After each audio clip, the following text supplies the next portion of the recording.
Penatnya.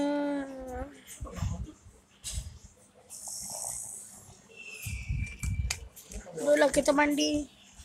Okey. Selepas semua orang mandi, semua orang datang kat TV. Ada pengumuman Aidilfitri. Cing. Cing. Cing. Asal saya jatuh pula. Ya, aduh. Ya ke? Ya. Sakit lah, be. Entah apalah, be ni. Ayah pula yang salah. Aku sorry. Cing. Jom kita tengok. Okey.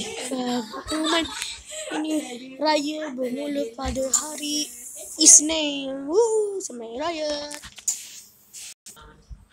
So, Alhamdulillah. Subhanallah. Yeah. Aha. Korang, so kita pergi travel. Takbiran raya. Bukan besok ke? Ha?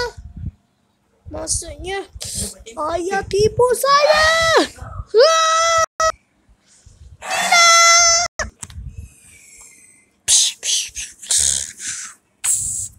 Rasakan. Aduh.